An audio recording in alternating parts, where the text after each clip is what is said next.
তুই আবার আইছো সেই মন্দিরে? তুই তো ছোট জাতির লোক, জানাস না তুই সবাই এই মন্দিরে ঢুকতে পারে না?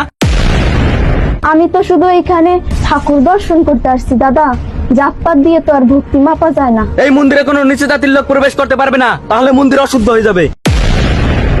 দাঁড়ান, আপনি যে এই কথা বলতেছেন আর আপনার জাত নিয়ে আপনার এত গর্ব, একটা প্রশ্ন করি, ভগবান কি শুধু আপনাদের উচ্চ জাতের মানুষদের জন্য নাকি আমাদের সবার? ভগবান উচ্চ জাতের, আমাদের পূর্বপুরুষেরা হাজার বছর আগে থেকে যাই আসতেছে। তাহলে বলুন, ভগবান শ্রীরাম যিনি সবরির খাওয়া ফল খেয়েছিলেন, ভগবান শ্রীকৃষ্ণ যিনি যাদব ছিলেন, আর মহর্ষি বেদব্যাস যার জন্মই হয়েছিল এক অনার্য নারীর গর্ভে, তাদেরকে কি আপনি জাতের বাইরে বলে মানেন, নাকি আপনি নিজেকেও আজ তাদের থেকেও বড় ভাবছেন? আমরা সবাই ঈশ্বরের সন্তান।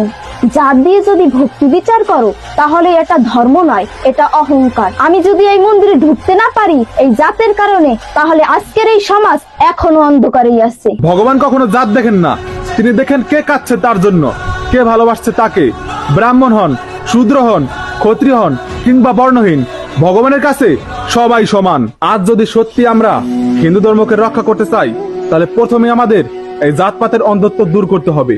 কারণ ভগবান সেখানেই থাকে ভাই, যেখানে ভক্তি আছে, এরকম উচ্চ জাতের অহংকারী মন্দিরে নয়।